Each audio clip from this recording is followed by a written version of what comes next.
about time. Hey everybody, welcome to the Duel Revolution, making sense of Revolutionary Girl Utena.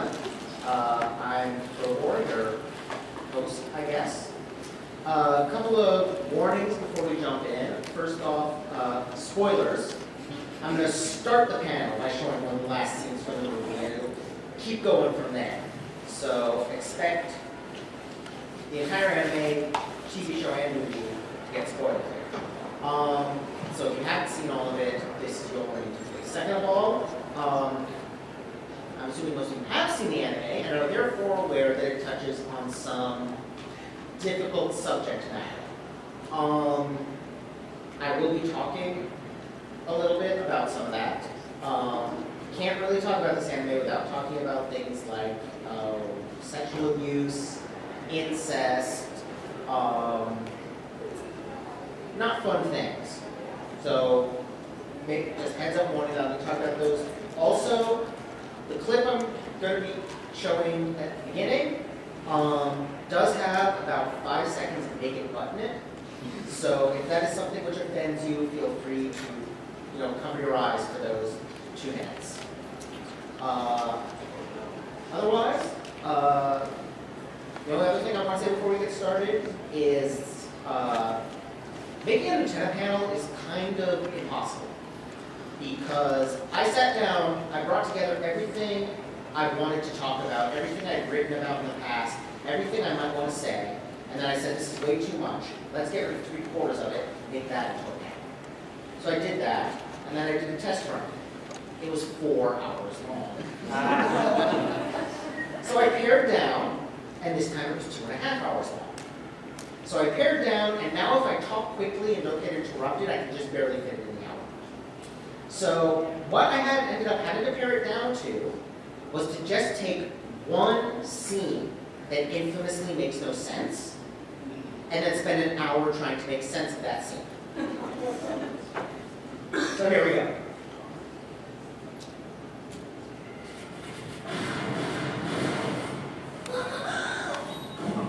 I'm curious, how many of you have seen the movie? Most. That's good.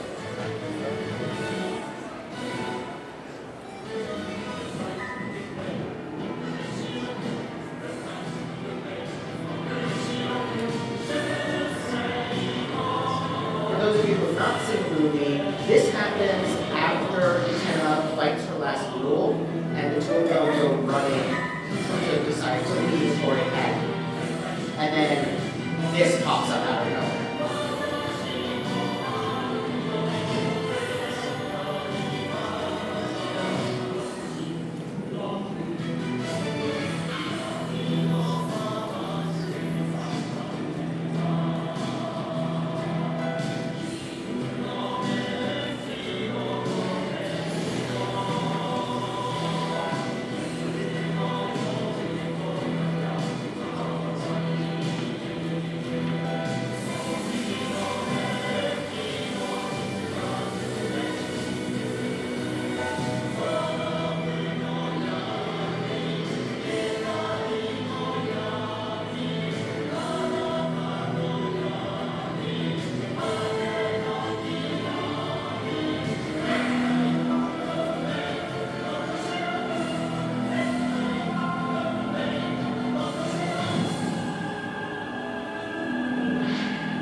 So yeah, Utena turns into a car, and then Andy drives her out of Otori in a massive car chase sequence with live commentary by the Shadow Girls, as if they're commenting on a race. So, why is this happening? Let's spend an hour talking about it. Now, even before I get to that, I want to say, Utena is an extremely semiotically dense series. What I mean by that is that it throws a lot of signifiers at you. It throws a lot of images and ideas that are flagged as being meaningful, that are almost all of them are very ambiguous. It's not exactly clear what they mean, mostly because they can mean a whole lot of different things. And the result is that virtually anything in Utena has 5 million possible interpretations. So I'm not going to tell you the meaning of this scene, because there's no such thing. My goal is to arrive at any meaning of this scene. So,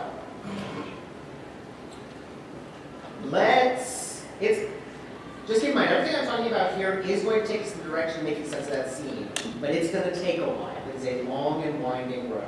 So, let's talk about one of the major themes of Utena, this notion of narrative prisons.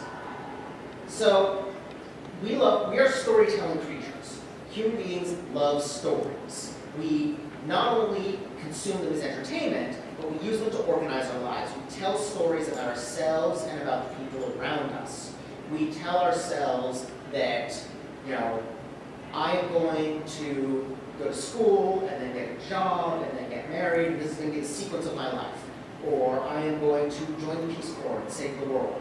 Or whatever. We tell us some stories about ourselves, and we tell us stories about what kind of people we are. These can be very powerful tools to help us pursue goals, to keep us on the right path, and so forth, but they can also be harmful.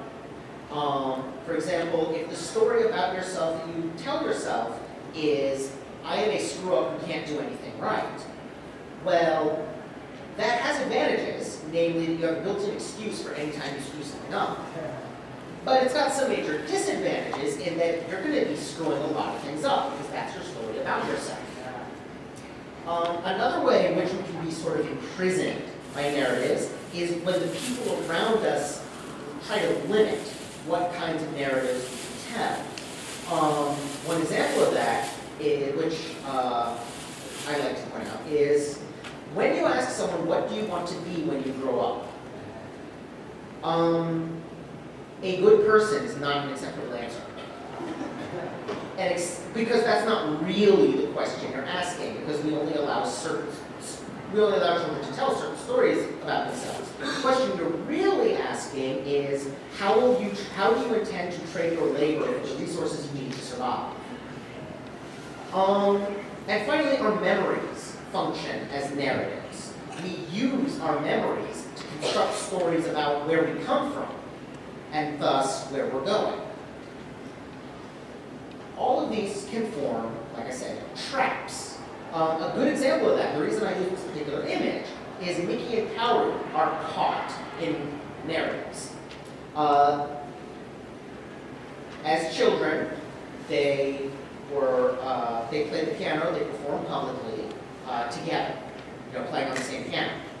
Mickey's memory is that he wasn't able to go on stage. Kaoru wasn't willing to do it without him, and because of that, their budding career as child piano prodigies was destroyed. And he has a lot of feelings about it. He has some guilt about that. He has some resentment toward Kaoru about that, and it all comes out in different ways. Kaoru's memories tell a different story. Kaoru's story is that Miki was the one with all the talent. Kaoru was just hooking at the keys. And so without him, she couldn't perform. It wasn't that she, was afraid to perform, it was that she was incapable of it. And so she has her own feelings about that. She spends a lot of times bouncing back and forth between trying to punish her brother, trying to get his attention again. Because of that story.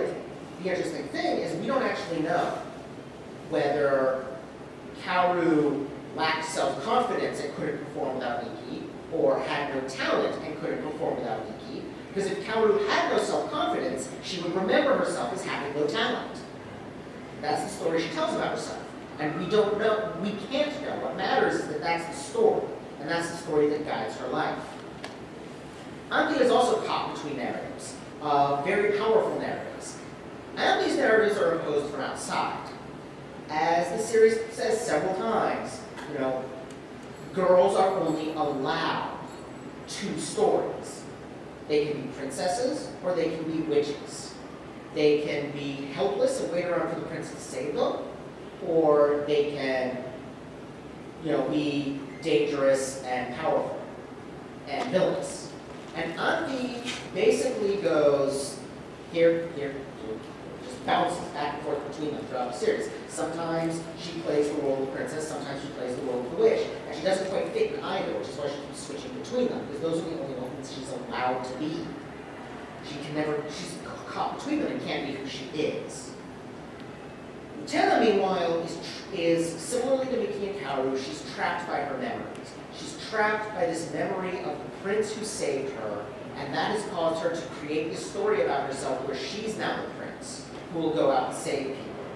But that has its own issues, which I'll talk about as we get on the panel. I have no idea why I put time is broken at the bottom. Time is broken, but I have no idea what it has to do with this, except in the sense, I remember. So another thing that happens is that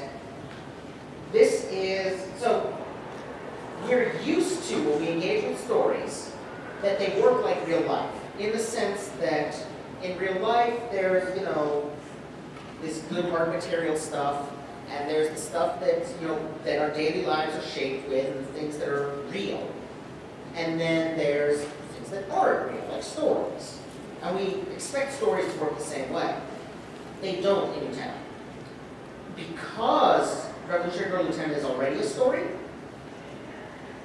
stories told within it are just as real as real. The play the Shadow Girls put on is no more or less real than, the duels. The characters' memories, the stories they tell each other, their dreams, these are all as real as the rest of the story, which is to say they're not real at all, they're fiction. The result of this is that things can happen like when everyone, when Mikage remembers what really happened, it alters history. His false memory created a false history. And as soon as he remembered the reality, history was rewritten, such that the building was never named after him at all, etc., etc. So narratives are very powerful in this, and they are holding the characters prisoner.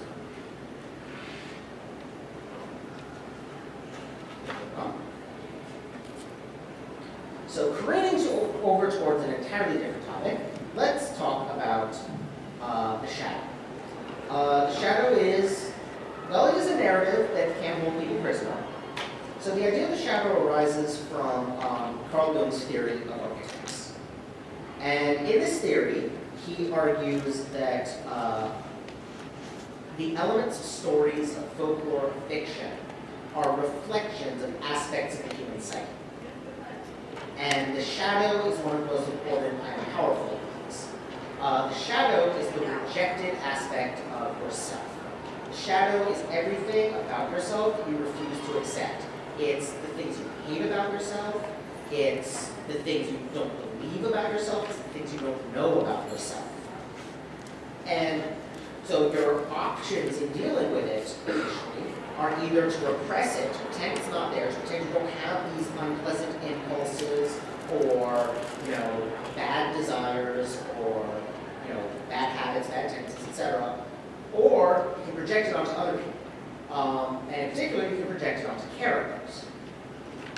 Now, he distinguishes between the personal and the archetypal shadow. The archetypal shadow is the folkloric image of the shadow. Everyone has a shadow, so in folklore you get the shadow. In fantasy, in stories, you get the shadow, the being that represents all the things no one wants to admit about themselves. This primordial darkness, this pure evil. You get Akio. You get someone who is the accumulation of every bad thought, every, forbidden desire, every, thing you're not supposed to do becomes Akio. At the same time, you can have personal shadows, which is when I myself am, sitting on the therapist's couch and dealing with my own issues and things that I don't want to be true about myself. And you can get those in fiction as well. You can get pairs of characters where one serves as the shadow archetype for the other. In particular, in this series, now there's a few different ones you can point to, but a big one is Mikage and Mamiya serving as the shadows of Utena and Anki. Utena is the prince. She's heroic. She goes out and saves people. But she takes most of the series to notice that she's actually imposing her own wishes on the person she's saving. Because that's the thing about saving, is it's really about, when you're going out to save someone, it's not about, I want to give this person help. It's about, I want to swoop in on a white horse. I want this person, I want to be the hero. I want this person to look at me and thank me. It's entirely about your own ego when you're swooping in to save people. And that's Mikage. Mikage is helping people for his own ends. He's saving them by sending them down that elevator to use them for his own purposes. Anki, meanwhile, has a tendency to be manipulative, a tendency to, puppeteer from the shadows, and Mamiya is that through and through. He's completely manipulating Mikage. He's completely manipulating the Black Rose duels, all for Akio. But then we get the reveal that Anki is Mamiya, which actually makes total sense, because like I was saying, your shadow is a part of you.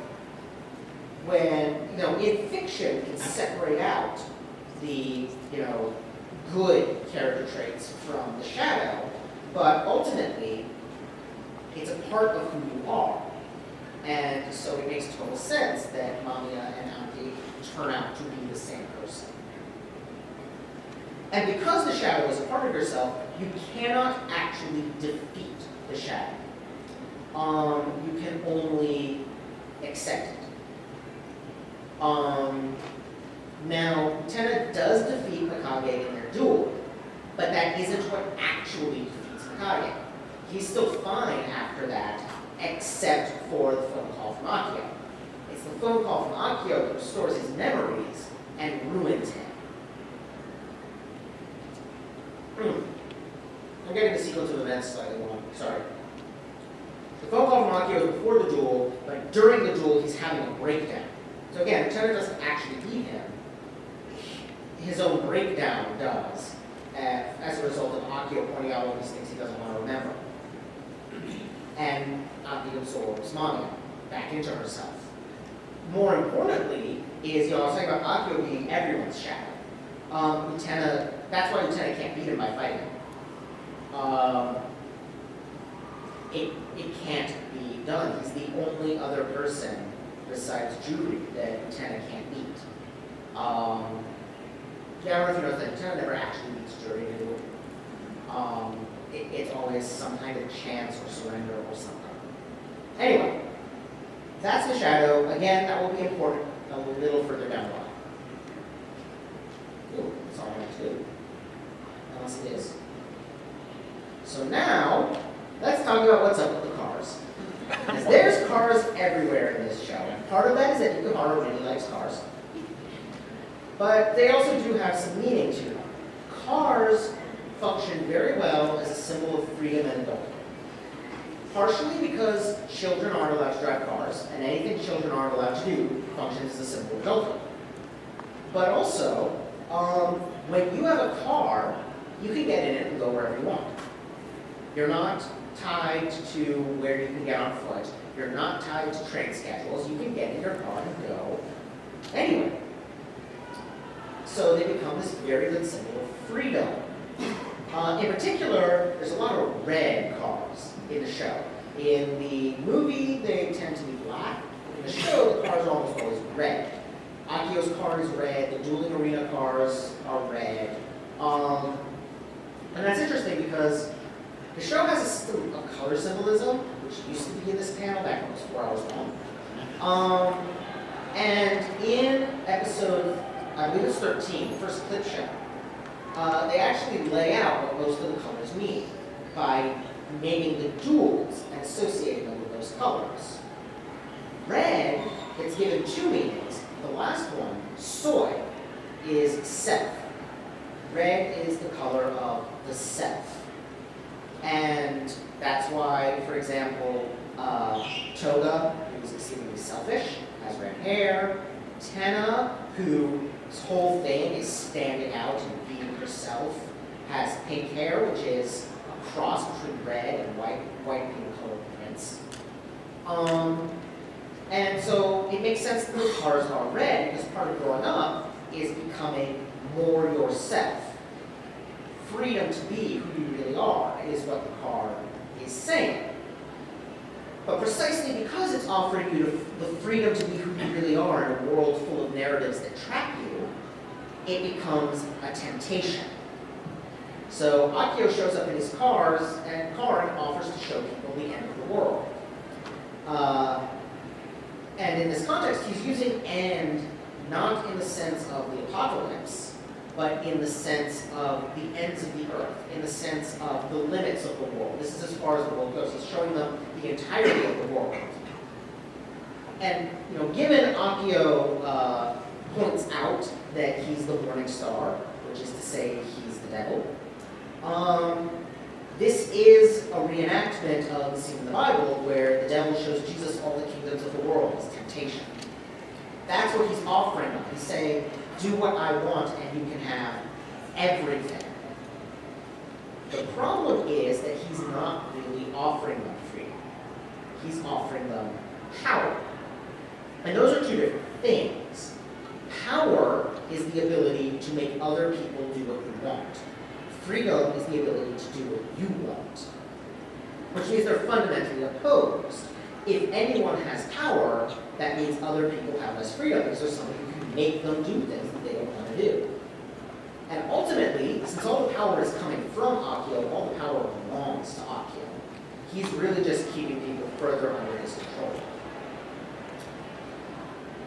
Another element of what cars represent is sex. Because you can get your car with your person of choice and drive away from everyone else and have your own little bubble and do whatever you want to do away from the eyes of, parents and authorities.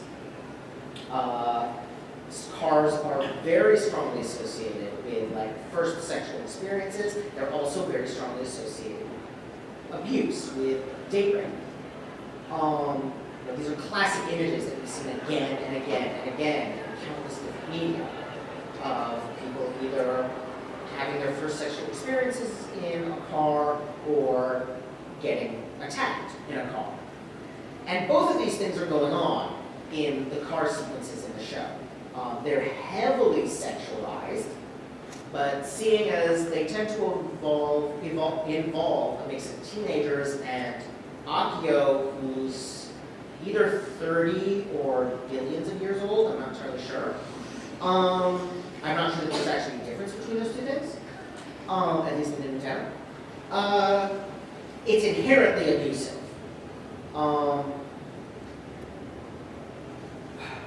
So you've got this really complicated mix of power, freedom, abuse, sex, all channeled into the cars. Which leads us to an idea which is a very Western perspective, but I will argue that it is showing up in this show in particular, and I'll explain why in a couple slides.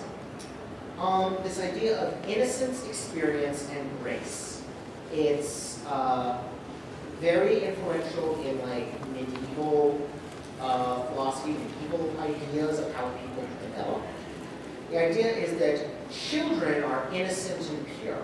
They don't know about evil and therefore cannot really do significant evil. As they grow up, they start experiencing more of life, they start experiencing evil, and they become corrupted by it. But that's part of the maturation process, and they can move beyond it into a state of grace, a state in which they have mastered evil of the world and matured past it and can now be good again.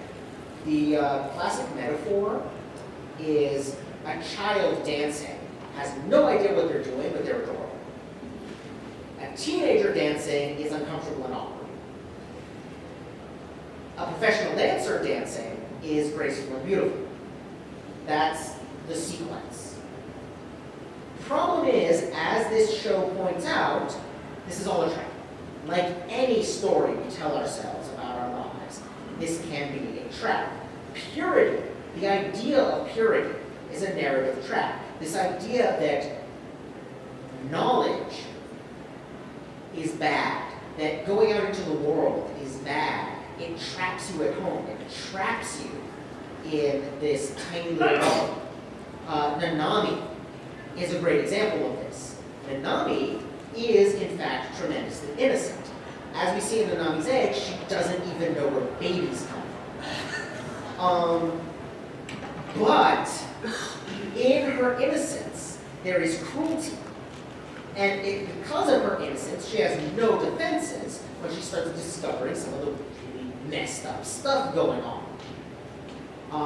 Her purity, her status as the princess of Otori, has ultimately traps her and causes her a great deal of pain.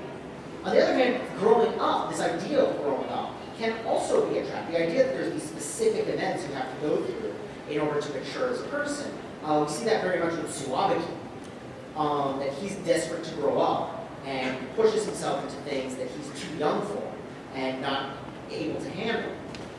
We see that with the last clip show, which has one of the most disturbing scenes in the entire series, when, Akio Utena, she's 14! And growing up way too fast. And it's actually clearly traumatic for her. The way she's lying there and talking about what she's going to make for dinner tomorrow. If those of you who are in my trauma panel, that's a really good example of dissociation. That is her completely detaching from a reality she can't handle. Moving on. All this is going to start tying together very soon. First, let's talk about something that isn't Utena at all. Those of you who came to my Apocalypse panel last year will recognize this, and will know where I'm going with this. Damien is a novel from 1919 by Herman Hesse. It is about a boy named Emil, and it follows him as he grows up and becomes a young man. Emil is a deeply conflicted young man. Emil is torn between what he has been taught to see as good and evil. Specifically, he's been taught that as a good late 19th, early 20th century German boy, has been taught that good is following a very specific, strict set of rules, going to church every Sunday, dressing in a particular way, acting in a particular way, doing particular activities, doing well in school, so on and so forth. It's just piles upon piles of rules about who he should be. And he's not a fan. What he wants is to live in other ways. He wants to pursue other interests and other desires. And it's kind of non-specific about what those desires are. But whatever they are, they're not allowed within the circle of, beginning of the 20th century good Christian families. He falls into the orbit of this older boy named Damien. And Damien belongs to a, I am looking up something in my notes while I'm talking. Not that I'm going to need it. Damien belongs to a different religion. Damien and his mother follow a form of Gnosticism, where they worship a god named Abraxas, who is both good and evil. He is the creator of everything, and therefore created all evil, as well as all good. Their point is that they aren't really two different things. Their belief is that you should be who you really are. And that's all that matters. be your own self, be your own best self. Damien argues, at one point Emile brings up, well, what about, rape, murder, theft? Aren't people just going to be running around doing all of that if there's no rules? And his answer is, if you are truly yourself, then you will never want to do any of those things. You will never want to hurt anyone because you are completing yourself and don't need to. You will never want to take anything that isn't yours because you don't need anything that isn't yours because you are truly you.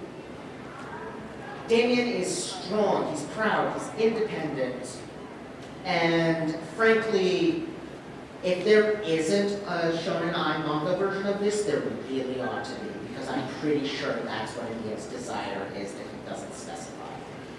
And then World War I happens, and the old order is swept away in this apocalyptic conflict, and we end the novel with Damien and Emile basically sitting around like, now what? It is all about apocalypse, revolution, rebirth, growing up, and it ties all these things together into a single thing. It's very Utena-like, except for being two gay boys instead of two lesbian girls. However, now I really need to think of my notes. It's very strongly referenced in Utena. And let me make the point to you about how strongly referenced it is by reading to you a little quote from the book.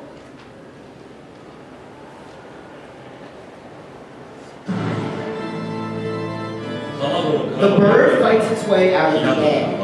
The egg is the world. Who would be born must first destroy the world. The bird flies to God. That God's name is Abraxas.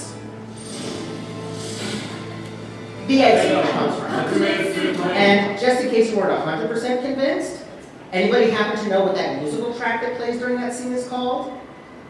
That God's name is Abraxas.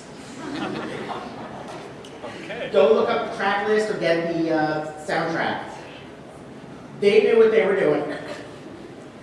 Which then both speaks to us about why I was bringing up stuff about innocence race experience, because that's where that stuff is coming from, is by way of Damien.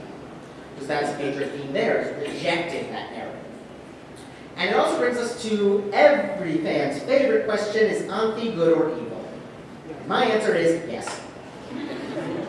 Anthi is a point of balance. Anthi both victimizes others and is a perennial victim. Anthi is Utena's greatest ally and literally the person who stabs her in the back. Anthi is the princess and Anthi is the witch. Anthi is also none of these things. Anthi is Anthi. And she spends most of the series unable to be Anthi because she's having to be all of these other things.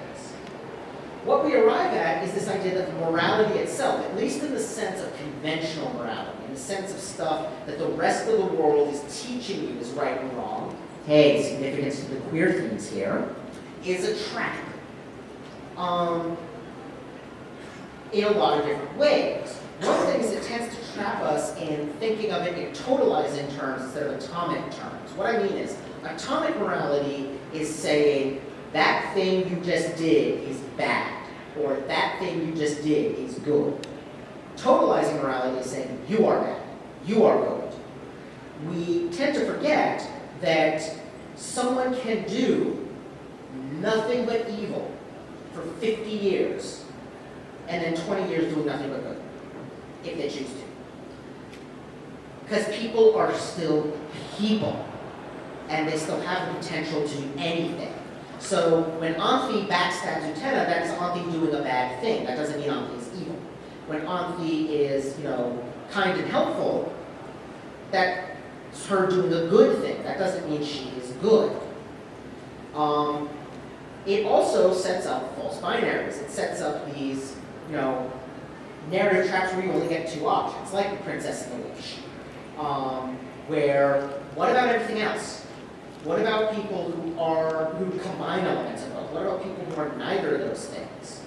And like I said, there's a tendency, that less than there used to be, which is good, except that that's because it's all transferred onto Homero, which is bad. There's a tendency for fans to go, shh, Auntie is a perfect angel who has never done any wrong. No, she is not. Auntie is pure evil and corrupts everything around her. No, she doesn't. She's complicated, as people tend to be.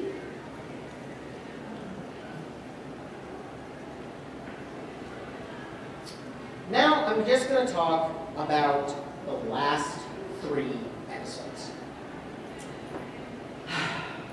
And in the third to last episode, Utena has just witnessed Auntie and Akio doing their thing. And she's extremely unhappy about this. But she responds to it in an interesting way. She doesn't go, oh, this is an adult man with a teenager. He's obviously at fault. No, because she's already been seduced by Akio. So she takes it as, she's stealing my boyfriend. This initiates, her best friend is stealing her boyfriend, on top of already the trauma that, Akio raped her.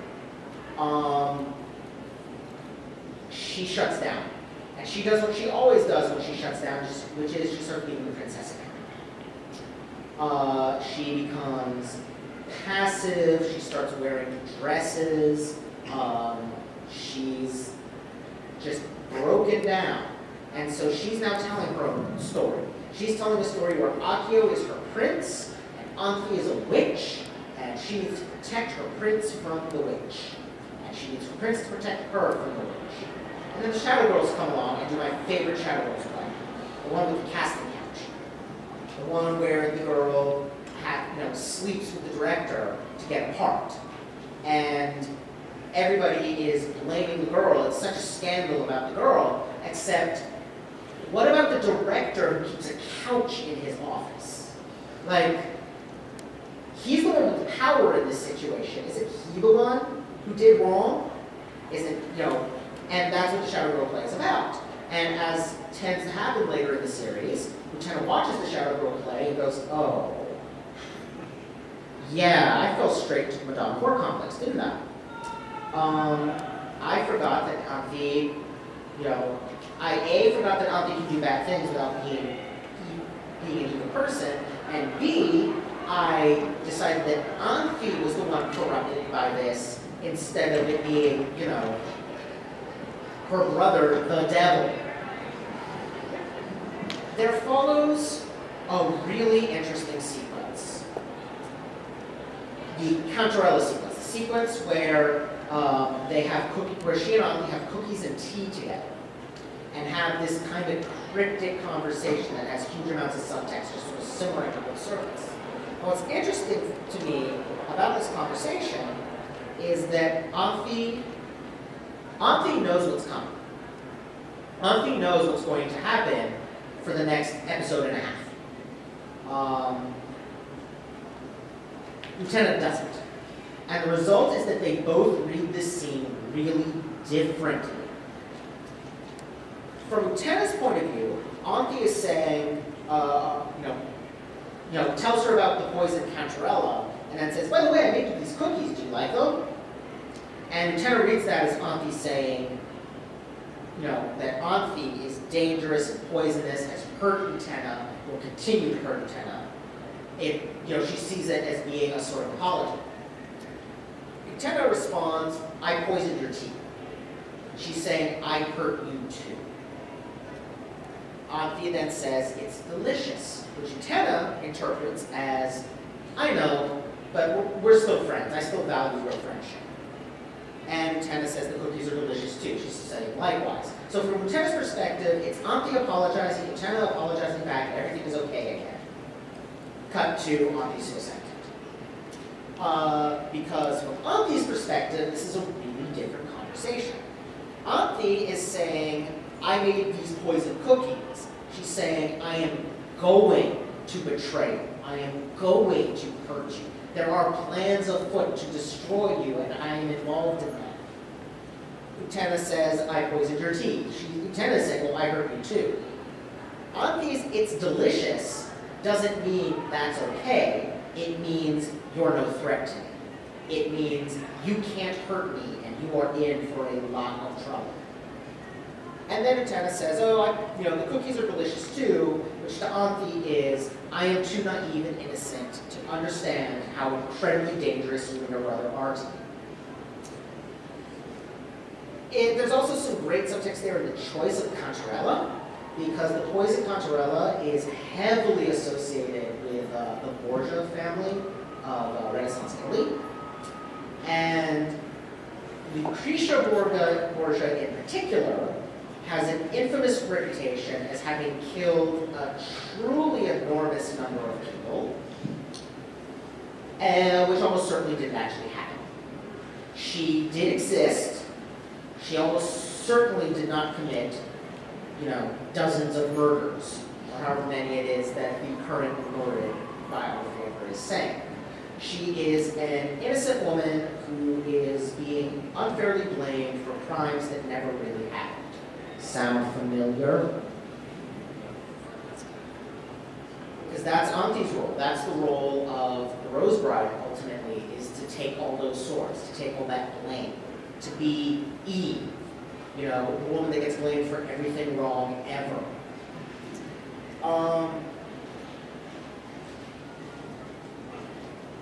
So, let's move on then.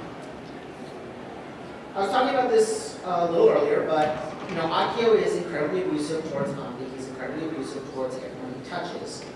The final duel with him, the Dueling Revolution, has some great moments where we see just how abusive he really is. How obsessed he is with controlling everything that happens. The way that he has this conversation when Anthi brings him the sword, where he says to her things like, I'm the only person that can ever love you. He says to her, essentially, it's your fault I'm not the prince anymore. I wish I were still the prince. I wish, I could be nicer to you, but I can't because I'm not the prince anymore. He's basically telling her that it's her fault that he abuses her, that she has nowhere to go but him. This is classic abuse technique. He paints himself as the victim, which is another thing abusers often do. And then against Utena, he goes full on gaslight. He tries to convince her that everything that has happened so far is false, that nothing that she experienced really happened. The duels were all illusions set up by him, which is not true. The backgrounds for the duels, the dueling arena was an illusion created by him, but the duels have always been about the emotional reality of the people participating in. They've been about will clashing with will and about people's passions and needs, all of which were real, since we are still talking about a work of fiction. But he tries to convince her that they're not. He tries to convince her that, he tries to undermine her moral sense. He tries to convince her that him, serial pedophiliac child molester, incest guy, that she's just as bad because she slept with a guy that she knew was engaged.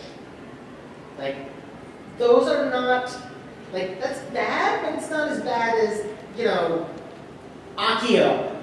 The things Accio does. But it's all part of him trying to undermine her sense of what's real and what's true and what's right to make her more dependent on him. Then we get one of my favorite scenes in the whole series. Of course, every scene is one of my favorite scenes in the whole series. We get, after Utena has been backstabbed, she's lying on the floor, and Dios comes. And Dios says, let me help you. Let me do this and that, but he tells her, you are weak, you never could have succeeded, you're just a girl. He tells her all these things. He's just as bad as Accio. Because Abraxas is one person. Because Dios and Accio are one person. Accio is not the fallen form of Dios. Dios is just as bad. Because the prince, the savior, Like I was saying, that's an act of ego. That's an act of imposing your will on other people. Contrasting that is what Utena realizes at the end, finally, after 30-something episodes. What she has to do is not save Anki, but help Anki. And this is important because those are two very different things. When you help someone, you say, here's what I can do. What do you need? You give them control. You let them run the show, which means they might misuse your help. They might refuse your help. They might take advantage of your help. You're not in control because it's not about you, it's about them. And that's what Utena does. She reaches out her hand. She fails to save Anki because she could not be the prince. But she could, it's not that she's a girl that made it impossible for her to be the prince. She couldn't be the prince because no one can be the prince. No one can go around saving people without making it all about themselves. And when you offer to help people, sometimes it will work. Sometimes it won't be enough. Sometimes they'll hurt you because you made yourself vulnerable. Sometimes by trying to help them, you invite all the hatred the world focuses on them onto you and get stabbed by the swords of hatred, which those circling swords are my mental image every time I go on Twitter. That's anonymous. That's 4chan, just sort of spinning around out there. And Anki falls, but that's not the end. Because what happens? Here's the big million-dollar question. Who won the dual-name revolution? Because Anki falls. Utena disappears entirely out of the world. Utena went in with the intention of saving Anki, and she didn't. So Utena didn't win. But neither did Anki. Because the world was revolutionized, and not in the way Anki wanted it to be. Because all the duelists are moving on with their lives in those final minutes of the show. They're all trying new things, doing, being different people, growing, which is exactly what no one at Kotori could ever do, is growing, moving on, leaving the past behind and becoming whoever it is that they are going to be. Akio is the only one who can't. Akio is sitting there like, let's start the whole cycle all over again, attempt number 700 billion or whatever it is. And Anki says, no. Anki says, I'm done. Even Anki is able at last to move on. And she walks out. And I am 100 of anything I'm sure of in this series. The thing I am most sure of is that Anki does find Utena again. For a couple of reasons. One is that the images, when she's walking, when the final credits play, and she's walking. What is she walking through? She's walking over mountains. She's walking through forests. She walks through a gate. All of these images have something in common. These are all what are called liminal spaces. A liminal space in literature, it comes from the Latin word for dorsum. It's a space that exists between the spaces we're interested in. It's a space that no one ever goes to. It's something you go through and out the other side. It's the road rather than the destination. Liminal spaces exist to be crossed, so by showing Anki walking across nothing but liminal spaces, it's heavily implying that what matters is what's on the other side. And what's on the other side, we get a picture of Anki and Utena together, and then for the only time in the entire show, we do not get to continue. We get someday together will shine. To me, that's saying she passes through that liminal space and is with Utena, and together they shine. So That then leads me to my final question before I am able to explain to you what the heck is going on in that scene at the beginning. My final question is, though similar, is slightly different from who won. When did the dueling revolution end? Because throughout the entire series, every time the rose on someone's chest gets destroyed, bells ring wildly. Bells just ring wildly out of control at the end of every duel in the series. The only duel where that doesn't happen, it does not happen when Auntie backstabs Utena. It does not happen when Utena opens the coffin. It does not happen when the swords kill Utena and destroy the arena. When do the bells ring? The bells ring when Auntie walks through the gate out of the Victoria Academy. Which now tells us who won the duel. Auntie did. Auntie is the one who wins the duel. Auntie is the one who revolutionizes the world. Because Utena chose to help her rather than save her, which meant she gave Auntie all the power. The power to revolutionize the world. And let Auntie decide what to do with it for herself. Something that Auntie had never had before, the power to choose for herself. Which, as symbolized by cars, we mean she had freedom, which is the power to revolutionize the world. So, why does Utena turn into a car at the end of the movie?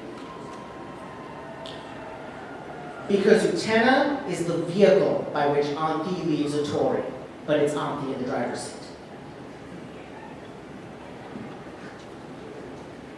Thank you.